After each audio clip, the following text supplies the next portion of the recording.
ప్రభునందు ప్రియమైన దేవుని బిడ్డలారా, మీరందరూ ఎలా ఉన్నారు? ఆత్మీయంగా బాగా బలపడుతున్నారని ఆశిస్తున్నాను. ఈరోజు మనము ధ్యానించే దేవుని వాక్యం ఇర్మియా గ్రంథం 31వ అధ్యాయం 17వ వచనము.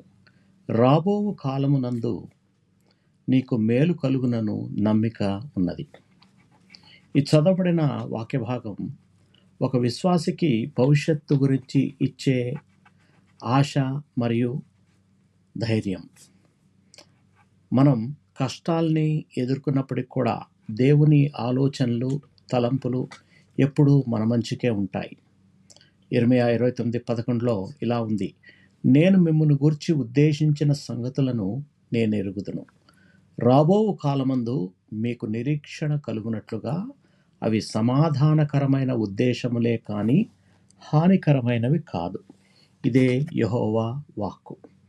మన కళ్ళకి ఒక్కోసారి మన ముందున్న పరిస్థితులు కఠినంగా కనిపించినా దేవుడు ఆ పరిస్థితుల వెనుక ఒక మేలు దాచిపెట్టి ఉంచుతాడు. ఇప్పుడు విశ్వాసం అంటే ఆయన సమయంపై నమ్మకం, ఆయన ఆలోచనపై ఆధారపడడం.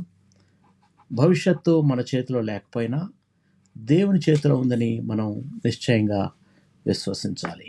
ఆమేన్. ప్రార్థన చేసుకుందాం.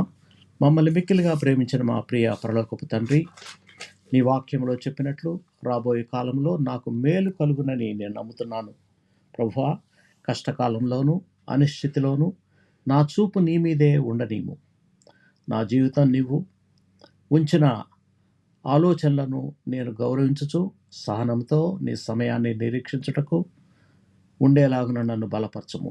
నా భవిష్యత్తు నీ చేతిలో ఉందని నమ్మి ఆనందించుటకు నన్ను ప్రేరేపించము. మా ప్రభు రక్షకుడైన యేసు పరిశుద్ధ నామములో ప్రార్థిస్తున్నాము తండ్రి. ఆమెన్.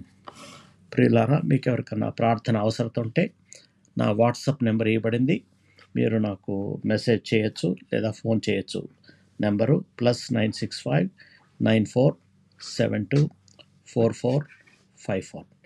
ప్రభు మిమ్మల్ని మిక్కిలిగా దీవించి బలపరచునుగాక. ఆమేన్.